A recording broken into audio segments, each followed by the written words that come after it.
ನಿಮಗೆಲ್ಲ ಗೌರಿ ಅಡುಗೆ ಅಂಗಳಕ್ಕೆ ಸ್ವಾಗತ. ನಾನಿವತ್ತು ಮಾವು ನುಗ್ಗೆಕಾಯಿ ಸಾಂಬಾರನ್ನ ಮಾಡ್ತಾಯಿದ್ದೀನಿ. ತುಂಬ ರುಚಿಯಾಗಿರುತ್ತೆ. ಇದು ಇಡ್ಲಿ, ದೋಸೆ, ಚಪಾತಿ, ರೈಸ್ಗೆ, ಮುದ್ದೆಗೆ ಎಲ್ಲದಕ್ಕೂ ಸೂಪರಾಗಿರುತ್ತೆ. ಮಾವಿನಕಾಯಿ ಕಾಲದಲ್ಲಿ ಈ ಥರ ಮಾವಿನಕಾಯಿ ಹಾಕಿ ಸಾಂಬಾರು ಚಟ್ನಿನ ಮಾಡ್ಕೊಂಡು ತಿಂದರೆ ರುಚಿ ಜೊತೆಗೆ ಖುಷಿನೂ ಕೂಡ ಜಾಸ್ತಿ ಆಗುತ್ತೆ. ನೀವೊಂದು ಸಾರಿ ಟ್ರೈ ಮಾಡಿ ಕಮೆಂಟ್ ಮಾಡಿ ತಿಳಿಸಿ. ನೀವಿನ್ನೂ ನಮ್ಮ ಚಾನಲ್ಗೆ ಸಬ್ಸ್ಕ್ರೈಬ್ ಮಾಡ್ಕೊಂಡಿಲ್ಲ ಅಂದರೆ ದಯವಿಟ್ಟು ಸಬ್ಸ್ಕ್ರೈಬ್ ಮಾಡಿಕೊಂಡು ಪೂರ್ತಿ ವಿಡಿಯೋ ನೋಡಿ. ಈಗ ಮಾವು ನುಗ್ಗೆಕಾಯಿ ಸಾಂಬಾರನ್ನ ಹೇಗೆ ಮಾಡೋದು ಅಂತ ನೋಡೋಣ ಬನ್ನಿ. ಮೊದಲು ನಾನು ಒಂದು ಕುಕ್ಕರ್ ಇಟ್ಕೊಂಡಿದ್ದೀನಿ.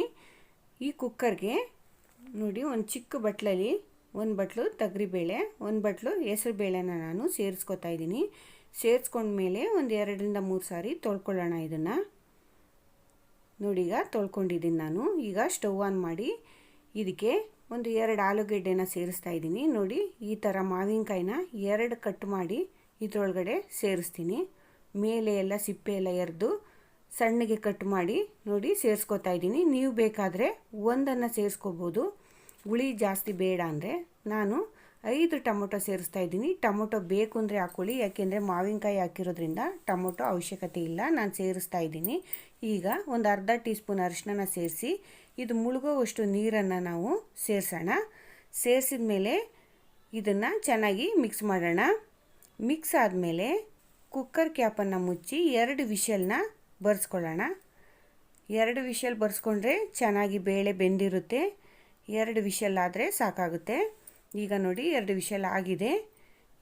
2 ವಿಷಲ್ ಆದಮೇಲೆ ಕುಕ್ಕರ್ ಪೂರ್ತಿ ತಣ್ಣಗಾಗೋವರೆಗೆ ಬಿಟ್ಟು, ಪೂರ್ತಿ ತಣ್ಣಗಾದ್ಮೇಲೆ ಕುಕ್ಕರ್ ಕ್ಯಾಪ್ನ ಓಪನ್ ಮಾಡಿ ತೋರಿಸ್ತಾ ಇದ್ದೀನಿ. ನೋಡಿ, ಚೆನ್ನಾಗಿ ಬೆಂದಿದೆ ಬೇಳೆ, ಆಲೂಗೆಡ್ಡೆ, ಮಾವಿನಕಾಯಿ ಎಲ್ಲ.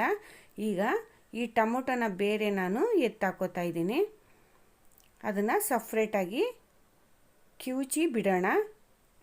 ಈಗ ಟೊಮೊಟೊ ಎಲ್ಲ ಎತ್ಕೊಂಡಾಗಿದೆ. ನೋಡಿ, ಬೇಳೆನ ಸ್ವಲ್ಪ ಈ ಥರ ಒಂದು ಸ್ಪೂನಲ್ಲಿ ತಿರುಗಿಸೋಣ. ಇಷ್ಟೇ ಸಾಕು, ಮಸಿಯೋ ಅವಶ್ಯಕತೆ ಇಲ್ಲ. ಈಗ ನೋಡಿ ಎಷ್ಟು ಚೆನ್ನಾಗಿ ಬೇಳೆ ಹೊಂದ್ಕೊಂಡಿದೆ. ಈಗ ಇದನ್ನು ಸೈಡ್ಗಿಟ್ಟು ಮತ್ತೆ ಸ್ಟವನ್ನು ಆನ್ ಮಾಡಿ ಒಂದು ಪಾತ್ರೆ ಇಟ್ಟಿದ್ದೀನಿ. ಆ ಪಾತ್ರೆಗೆ 1 ಟೇಬಲ್ ಸ್ಪೂನ್ ಎಣ್ಣೆನ ಸೇರಿಸಿ ಇದಕ್ಕೆ ಸಾಸಿವೆ, ಕರಿಬೇವಿನ ಸೊಪ್ಪನ್ನು ಸೇರಿಸಿ ಒಂದು ದಪ್ಪ ಈರುಳ್ಳಿನ ಕಟ್ ಮಾಡಿ ಸೇರಿಸ್ಕೊಂಡಿದ್ದೀನಿ. ಇದನ್ನು ಹಸಿ ವಾಸನೆ ಹೋಗೋವರೆಗೆ ಫ್ರೈ ಮಾಡ್ಕೊಳ್ಳೋಣ. ಸ್ವಲ್ಪ ಕಲ್ಲರು ಸಹ ಚೇಂಜ್ ಆಗಬೇಕು ಇದಕ್ಕೆ. ಈಗ 1 ಗೆಡ್ಡೆ ಬೆಳ್ಳುಳ್ಳಿನ ಜಜ್ಜಿಟ್ಕೊಂಡಿದ್ದೆ, ಅದನ್ನು ಸೇರಿಸಿ ಒಟ್ಟಿಗೆ ಫ್ರೈ ಮಾಡ್ಕೊತಾ ಇದ್ದೀನಿ. ಇದು ಒಂದು 5 ನಿಮಿಷ ಚೆನ್ನಾಗಿ ಫ್ರೈ ಆಗಲಿ. ಇದೊಂದು 5 ನಿಮಿಷ ಫ್ರೈ ಆದಮೇಲೆ ನಾನು ಒಂದು 15 ನುಗ್ಗೆಕಾಯಿನ ಕಟ್ ಮಾಡಿ ಇಟ್ಕೊಂಡಿದ್ದೆ. ಈಗ ಅದನ್ನು ಸೇರಿಸಿ ಫ್ರೈ ಮಾಡ್ಕೊತೀನಿ. ಇದನ್ನು ಕಮ್ಮಿ ಉರಿ ಇಟ್ಕೊಂಡು ಫ್ರೈ ಮಾಡ್ಕೊಳ್ಳಿ. ಜಾಸ್ತಿ ಉರಿ ಇಟ್ಟರೆ ಸೀದೋಗಿಬಿಡುತ್ತೆ. ಅದಕ್ಕೋಸ್ಕರ ನೀವು ಕಮ್ಮಿ ಉರಿ ಇಟ್ಕೊಂಡೇನೆ ಇದನ್ನು ಫ್ರೈ ಮಾಡ್ಕೊಳ್ಳಿ. ಇದಕ್ಕೆ ನಾನು ಒಂದು ಅರ್ಧ ಟೀ ಸ್ಪೂನು ಅರಿಶಿನ ಸೇರಿಸ್ತಾ ಇದ್ದೀನಿ. ನಾನು ಬೇಳೆ ಬೇಯುವಾಗಲೂ ಅರಿಶಿನ ಹಾಕಿದ್ದೆ. ಈಗ ಸ್ವಲ್ಪ ನಾನು ಅರಿಶಿನ ಸೇರಿಸಿ ಈಗ ಇದನ್ನು ಮಿಕ್ಸ್ ಮಾಡ್ತೀನಿ. ಈಗ ಇದಕ್ಕೆ ಎಷ್ಟು ಬೇಕೋ ಅಷ್ಟು ಉಪ್ಪನ್ನು ನಾನು ಇದಕ್ಕೆ ಸೇರಿಸಿ ಈಗ ಮಿಕ್ಸ್ ಮಾಡ್ಕೊತೀನಿ. ಇದಕ್ಕೆ ಉಪ್ಪು ಹಾಕೋದ್ರಿಂದ ಇದೆಲ್ಲ ನುಗ್ಗೆಕಾಯಿ ಚೆನ್ನಾಗಿ ಉಪ್ಪು ಹಿಡಿಯುತ್ತೆ ಅಂತ ಇದಕ್ಕೆ ಉಪ್ಪು ಹಾಕ್ತಾ ಇದ್ದೀನಿ. ಈಗ ಮಿಕ್ಸ್ ಮಾಡೋಣ. ಇದು ಮಿಕ್ಸ್ ಮಾಡಿ ಒಂದು 5 ನಿಮಿಷ ಆದಮೇಲೆ ನಾನು ಬೇಳೆ ಬೇಯಿಸ್ಕೊಂಡಿದ್ದನ್ನು ಇದಕ್ಕೆ ಸೇರಿಸ್ತಾ ಇದ್ದೀನಿ. ಬೇಳೆ, ಮಾವಿನಕಾಯಿ ಮತ್ತು ಆಲೂಗೆಡ್ಡೆ ಬೇಯಿಸ್ಕೊಂಡಿರೋದ್ರಿಂದ ಇದಕ್ಕೆ ಸೇರಿಸಿ ಮಿಕ್ಸ್ ಮಾಡ್ತಾಯಿದ್ದೀನಿ. ಆಲೂಗೆಡ್ಡೆನ ಬೇಳೆ ಜೊತೆ ಬೇಯಿಸಿದರೆ ಸಾಂಬಾರು ತುಂಬಾ ಟೇಸ್ಟಿಯಾಗಿರುತ್ತೆ. ನೀವೊಂದು ಸಾರಿ ಟ್ರೈ ಮಾಡಿ ಕಮೆಂಟ್ ಮಾಡಿ ತಿಳಿಸಿ. ಈಗ ಕ್ಲೀನಾಗಿ ಮಿಕ್ಸ್ ಮಾಡಿ ನೋಡಿ, 4 ಸ್ಪೂನು ನಾನು ಸಾಂಬಾರು ಪುಡಿ ತೊಗೊಂಡಿದ್ದೀನಿ. ಚಿಲ್ಲಿ ಪೌಡ್ರಾಗಲಿ ಧನಿಯಾ ಪೌಡ್ರಾಗಲಿ ಅಲ್ಲ, ಸಾಂಬಾರು ಪುಡಿ ತೊಗೊಂಡು ಈಗ ಕಲಸಿ ಇದಕ್ಕೆ ಬಿಡ್ತಾ ಇದ್ದೀನಿ. ಈ ಟೊಮೊಟೊ ಎತ್ತಿಟ್ಕೊಂಡಿದ್ನಲ್ಲ ಅದು ಸಹ ನಾನು ಕಿವುಚಿ ಇದಕ್ಕೇನೆ ಸೇರಿಸ್ತಾ ಇದ್ದೀನಿ. ಈಗ ಇದಕ್ಕೆ ರುಚಿಗೆ ತಕ್ಕಷ್ಟು ಉಪ್ಪನ್ನು ಸೇರಿಸ್ತಾ ಇದ್ದೀನಿ. ಉಪ್ಪನ್ನು ನೋಡಿ ಹಾಕ್ಕೊಳ್ಳಿ, ಯಾಕೆಂದರೆ ನುಗ್ಗೆಕಾಯಿಗೆ ನೀವು ಉಪ್ಪು ಹಾಕಿರ್ತೀರ ಒಗ್ಗರಣೆಯಲ್ಲಿ. ಅದಕ್ಕೋಸ್ಕರ ನೋಡಿ ಉಪ್ಪನ್ನು ಸೇರಿಸ್ಕೊಂಡು ಮಿಕ್ಸ್ ಮಾಡಿ.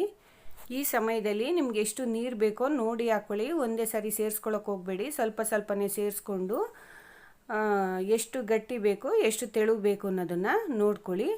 ಇದು ಕ್ಲೀನಾಗಿ ಮಿಕ್ಸ್ ಆದಮೇಲೆ ನಾನು ಇದಕ್ಕೆ ಒಂದು ಪ್ಲೇಟನ್ನು ಮುಚ್ಚಿ ಒಂದು 5 ನಿಮಿಷ ಬಿಡ್ತೀನಿ. ಇದು ಜಾಸ್ತಿ ಬೇಯಿಸೋ ಅವಶ್ಯಕತೆ ಇಲ್ಲ, ಒಂದು 5 ನಿಮಿಷ ಬೇಯಿಸಿದರೆ ಸಾಕಾಗುತ್ತೆ. ನೋಡಿ ಚೆನ್ನಾಗಿ ಬೇಯ್ತಾ ಇದೆ. ಒಂದು 5 ನಿಮಿಷ ಬೇಯಿಸಿದರೆ ಚೆನ್ನಾಗಿ ನುಗ್ಗೆಕಾಯಿ ಎಲ್ಲ ಬೆಂದಿರುತ್ತೆ. ನಾವು ಜಾಸ್ತಿ ಬೇಯಿಸಿದರೆ ನುಗ್ಗೆಕಾಯಿ ಎಲ್ಲ ಕಲಸೋಗ್ಬಿಡುತ್ತೆ, ಅದಕ್ಕೋಸ್ಕರ ನೋಡಿ ಬೇಯಿಸ್ಕೊಳ್ಳಿ. ಈಗ ಚೆನ್ನಾಗಿ ಬೆಂದಿದೆ, ಒಂದು 5 ನಿಮಿಷ ಆಗಿದೆ, ಸಾಕು ಇಷ್ಟು ಬೆಂದಿದೆ. ಈಗ ನೋಡಿ ನಾನು ಇಷ್ಟು ಗಟ್ಟಿ ಮಾಡ್ಕೊಂಡಿದ್ದೀನಿ. ನೀವು ಇನ್ನೂ ಸ್ವಲ್ಪ ತೆಳು ಬೇಕು ಅಂದರೆ ನೀರು ಹಾಕ್ಕೊಳ್ಳಿ, ಇಲ್ಲ ಇಷ್ಟೇ ಗಟ್ಟಿ ಇರಲಿ ಅಂದರೆ ಅದಕ್ಕೆ ಮಾಡ್ಕೊಳ್ಳಿ. ಈಗ ಸ್ವಲ್ಪ ಕೊತ್ತಂಬರಿ ಸೊಪ್ಪನ್ನು ಹಾಕಿ ಮಿಕ್ಸ್ ಮಾಡೋಣ. ನೋಡಿದ್ರೆ ನುಗ್ಗೆಕಾಯಿ ಮಾವು ಸಾಂಬಾರು ಎಷ್ಟು ಬೇಗ ರೆಡಿಯಾಗಿದೆ ಅಂತ. ತುಂಬಾ ರುಚಿಯಾಗಿರುತ್ತೆ. ಮಾವಿನಕಾಯಿ ಸೀಸನಲ್ಲಿ ಇದನ್ನು ಮಾಡ್ಕೊಳ್ಳಿ, ತುಂಬಾ ರುಚಿ ಕೊಡುತ್ತೆ. ಈಗ ಸ್ಟವನ್ನು ಆಫ್ ಮಾಡ್ತಾಯಿದ್ದೀನಿ, ಒಂದು ಬೌಲಿಟ್ಟು ಸರ್ವ್ ಮಾಡೋಣ. ನೋಡಿದ್ರೆ ಮನೇಲೇ ನಾವು ಮಾವು ನುಗ್ಗೆಕಾಯಿ ಸಾಂಬಾರನ್ನ ಹೇಗೆ ಮಾಡ್ಕೋಬೋದು ಅಂತ. ಈ ರೆಸಿಪಿ ನಿಮ್ಗೆ ಇಷ್ಟ ಆಗಿದ್ರೆ ಲೈಕ್ ಮಾಡಿ, ಶೇರ್ ಮಾಡಿ, ಕಮೆಂಟ್ ಮಾಡಿ. ಇನ್ನಷ್ಟು ಈಸಿ ರೆಸಿಪಿಗಾಗಿ ನಮ್ಮ ಗೌರಿ ಅಡುಗೆ ಅಂಗಳಕ್ಕೆ ಸಬ್ಸ್ಕ್ರೈಬ್ ಆಗೋದನ್ನು ಮರಿಬೇಡಿ. ಮುಂದಿನ ಸಂಚಿಕೆಯಲ್ಲಿ ಮತ್ತಷ್ಟು ಇಂಟ್ರೆಸ್ಟಿಂಗ್ ರೆಸಿಪಿಯೊಂದಿಗೆ ನಿಮ್ಮ ಮುಂದೆ ಬರ್ತೀನಿ. ಕಾಯ್ತಾ ಇರಿ. Thank you.